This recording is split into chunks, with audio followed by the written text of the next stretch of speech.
So guys let's discuss this question. Question में बोला गया है identify the false statement in context of India's foreign trade. तो अगर मैं इंडिया फॉरेन ट्रेड की बात करूं during the time of British, ये कब की बात है? ड्यूरिंग द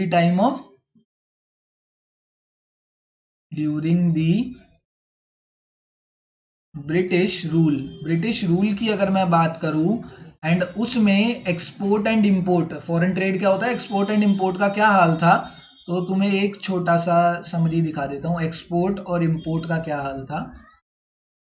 इंपोर्ट क्या करते थे हम? इंपोर्ट क्या करते थे? जितना भी फिनिश्ड सामान होता है, फिनिश्ड गुड्स होते हैं, फिनिश्ड गुड्स में आ गए क्लोथ्स, ऑर्नामेंट्स, ये सब चीजें हम इंपोर्ट करते थे, फिनिश्ड गुड्स इंपोर्ट करते थे।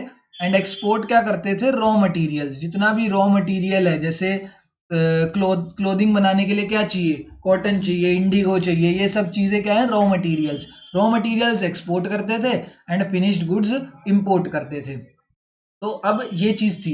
एंड क्या चीज ज्यादा थी? तो फिनिश्ड गुड्स हम कम इंपोर्ट करते थे कंपैरेटिवली, अगर कंपैरिजन करा जाए, एंड एक्सपोर्ट हमारा बहुत ज्यादा था। एक्सपोर्ट बहुत ज्यादा था एंड इंपोर्ट मतलब कम था। In comparison to export, import थोड़ा कम था। तो अगर एक्सपोर्ट ज्यादा होगा तो हम क्या देखेंगे? हमें क्या मिलेगा? एक्सपोर्ट सरप्लस मिलेगा। एक्सपोर्ट सरप्लस मतलब एक्सपोर्ट से मिलने वाला रिवेन्यू कितना ज्यादा है इंपोर्ट से।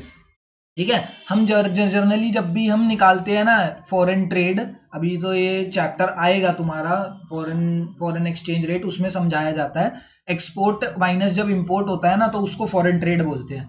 तो एक्सपोर्ट माइनस जब इंपोर्ट करा तो एक्सपोर्ट बड़ा था, एक्सपोर्ट ये बड़ा है और ये छोटा है, तो हमेशा सरप्लस ही आएगा। अगर मान के चलो एक्सपोर्ट कम होता एंड इंपोर्ट ज्यादा होता, तो यहाँ पे एक्सपोर्ट डेफिसिट लिखते।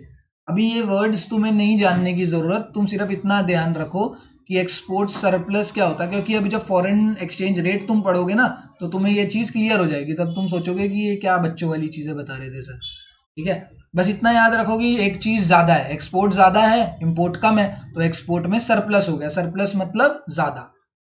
तो एक्सपोर्ट सरप्लस देखा जाता था किसमें? फॉरेन ट्रेड अकाउंट में।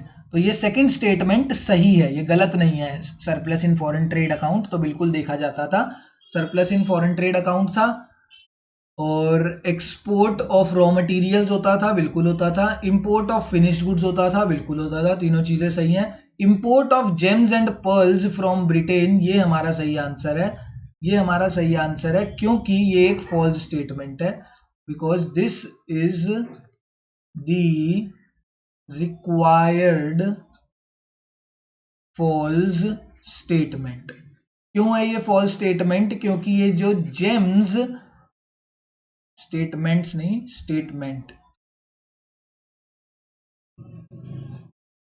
तो ये जो जेम्स एंड पर्ल्स हैं ये रॉ मटेरियल के अंदर आ जाते हैं। जेम्स एंड पर्ल्स क्या है?